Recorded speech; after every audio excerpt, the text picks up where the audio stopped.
What's up, everybody? Welcome to my canal. My name is Suewe93, and for today's video, my very first video, I'm going to be doing a Q&A, a little get to know me video, guys, so you guys can know what I am or who I am, what am I going to bring to the table. So I had posted on my Facebook, Instagram, and my Snapchat for people to send me in questions for me to answer in my video. So people had sent me a good amount of questions, but some are pretty good questions, some are pretty bad, and some I'd rather not answer because I'm not trying to get demonetized.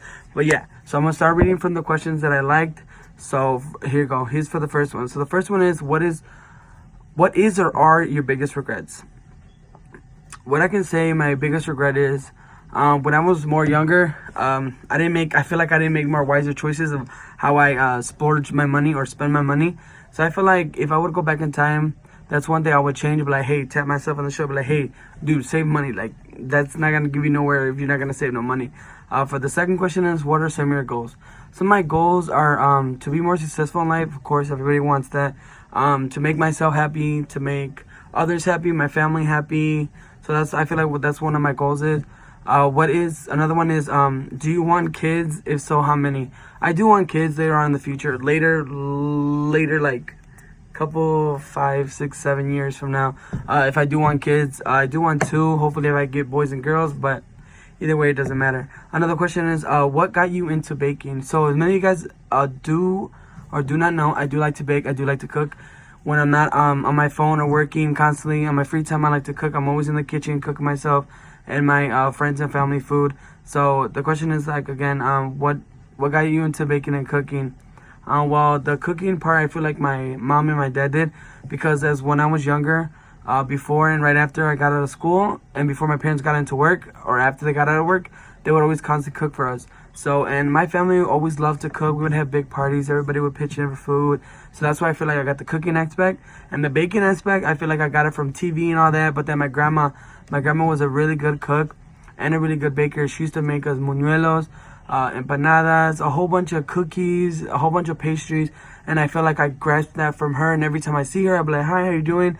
Let me get a recipe or two, whatever you have, because her time is limited, and I feel like I need to spend as much time as I can with her. And I feel like that's the biggest thing that we both connect on, because every time around the Thanksgiving time, I always do pastries, and she would ask me how do I make them, and then I show her. So we just swap from back and forth, just different types of recipes. Another question is, where do you see yourself in 10 years? Where do I see myself in 10 years? Hopefully more successful than what I already am. Hopefully in a better location. I have a house, a car, be more successful. Hopefully have a business, because I do want to be an entrepreneur. I do want to have my own storefront one day, a bakery or something like that. Another question is, where would you go if you can go anywhere in the world for free? For free? Let me tell you, I would love to go to Japan or China, because a while ago, actually a long time ago, not a while ago, I had an uncle. His name is Mitio Jaime. His name is Jaime, excuse me. And a long time ago, he took me on like a trip or adventure, whatever. And I didn't think anything of it, right? So he picked me up from school one time because my mom couldn't. And he was like, oh, do you want to go somewhere? I was like, sure, fine, whatever. And then I fell asleep in his car. And then I woke up into like, it was amazing. I couldn't even grasp the words to even tell you. But it was like everything was Chinese. There was like buildings, restaurants, storefronts, everything. So we got out of the car, we explored. He bought me a warrior mask. I don't even know where it is till this day. And it was just so amazing. He took me to this restaurant. He learned me how to use chopsticks. And till this day, I still do know how to use the chopsticks. And I love to do everything of cuisines of Chinese, Japanese, Korean, whatever it is. I love doing the pastries on them. So that's why I want to thank you, Tio Jaime. If I haven't told you, thank you. I appreciate it for showing me a different whole world that I didn't even know. Another question is, what is your favorite color? My favorite color is black, grays, blues, dark greens, all that type of colors. Another question is, who is your role model? My role model, I would have to say, would be my mother. My mother's been through a whole bunch of stuff when she was younger till the day now. Like, I appreciate everything she's ever done for me.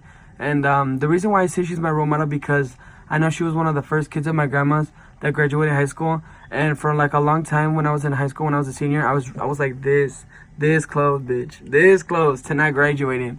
And every time she always tells me that story about she graduated, that pushes me and pushes me and pushes me more to graduate. So then when I was like, I'm just gonna fail, whatever. But then I remember what she said in the back of my mind, and that pushed me. And I was like, you know what? I can't just be, sitting around doing nothing. So thanks to her, I graduated to this day, and I feel happier than ever. Another question is, what is the best and the worst purchase you've ever made? Let me tell you, one of the best purchases I've ever made, I feel like as an adult, as a big dream that I've always had as a kid, was I got my own apartment. As soon as they hand you the keys, you feel like you can take on the world. Like, you feel amazing. Trust me, when you go through it, you'll understand what I'm talking about. And one of the worst purchases I feel like I've ever made, I would have to say, honestly, my fucking car. Like, I'm still paying for it to this day because, when I was more younger, I thought I was like, oh, I'm going to pay for it quick. It's going to be easy. No, it's not easy. So before you buy a car, make sure you're doing the right purchase. Make sure you have the right amount of, the right people there for you, like your parents, your mom, your dad, your grandma, somebody that has experience with that. So that's what I feel like one of my worst purchases is, because I'm still paying for it till this date. One more question. No, another question is, what is the biggest screw up in the kitchen? Ooh, let me tell you. So a long time ago, me and my mom had found a recipe to make cookies. So we made these cookies, and it called for baking soda, and we accidentally put more than what we were supposed to. And when we got done baking them, we let them cool and everything. So my mom was the first one to take a bite. She took the bite and she just looked at me and she started laughing. So I was questioning, like, why are you laughing for? And she's like, go ahead and taste it. So I reached in, I grabbed the bite, I tasted it. It tastes like soap. I swear on everything. You took a bite and I was like, "Argh." And we spit it and we just started laughing. It was so funny because we put like icing on it just to make it better, and nothing. So that's why I felt like one of the biggest purchases, one of the worst mistakes I've ever had in the kitchen, because we didn't measure anything, we didn't level anything, so it came out messed up, of course. So that's one of the worst screw ups I've ever had in the kitchen. Another question is, what is something you miss from your childhood? When the gas was low, when the chips were low. No, I'm just joking. No, yeah, for real. Like, I miss a lot of things in my childhood. It's not just one thing. I miss a lot of things, like being constantly around family, around friends. We had a fun time playing cops and robbers. If you don't know what cops and robbers is, it's like tag, but a group of people are the cops, a group of people are the robbers, and you guys chase each other, and you guys go back and forth to it. So it was fun. We would stay up really late watching movies. We wouldn't have to worry about working, bills. I mean, school, obviously, but, it was more fun. That's what I miss the most, all that stuff you get to do with your family and friends and cousins. So the last question is, what other race would you be if you weren't Mexican? Because I am Mexicano. I would be, that's actually kind of hard to answer, because I love all different types of races, different types of cultures, their language, their food, their sense of style, their style of clothing, their everything. It's just, I don't know what I would be, because they're all beautiful in their own separate way. That's what I feel like I would, it's kind of hard to really explain it. But that wraps it up. Thanks, guys. I hope you guys like this video. Go ahead and like, comment, and subscribe, and hit the little bell icon so you get notified every time I post a video. And hopefully I'll have some type of other video that I'll think of. So until next time, guys, peace.